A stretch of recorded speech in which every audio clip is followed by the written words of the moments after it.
আজকে তোমাদের জন্য একটা ভিডিও নিয়ে চলে এসেছি, যেখানে তোমরা বলো তো তোমাদের মাছ পছন্দ না মাংস। আমি কিন্তু যদি বলো, আমার কিন্তু মাংসটাই বেশি ভালো লাগে। তাই খুব ইচ্ছা হচ্ছিল মাংস খেতে, তার জন্য আজকে বাজার থেকে মাংস হঠাৎ করে কিনে নিয়ে চলে আসি। তাড়াহুড়োর মধ্যে মাংসটা ঝটপট করে করে ফেলেছিলাম, তার জন্য হয়তো মাংসটা খেতে অতটা ভালো হয়নি। তো দাদা আমাকে বলছিল যে আজকের মাংস অতটা স্বাদ হয়নি। তো তাই হোক, ওইখানে কেন হয়নি বুঝিনি, যে মাংসের কোয়ালিটি অত ভালো ছিল না, নাকি রান্নাটা আমি ভালো করে করতে পারিনি। যাই হোক, কোনো রকমে তো করেছি।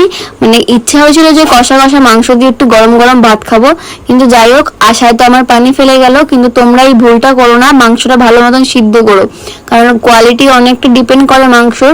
তো সিদ্ধটা আমি একটু কম করে ফেলেছিলাম। তো যাই হোক, তার জন্য মাংসটা অতটা ভালো হয়নি। দেখতে কিন্তু খুব টেস্টি হয়েছিল, কিন্তু খেতে মোটামুটি হয়েছিল।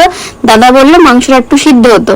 যাই হোক, তাও কিন্তু আমি অনেকক্ষণ ধরেই কষেছিলাম, মাংস অতটা ভালো ছিল না বলে সিদ্ধটা ভালো হয়নি। কেমন লাগলো তোমাদের ভিডিওটা অবশ্যই জানিও। এরকম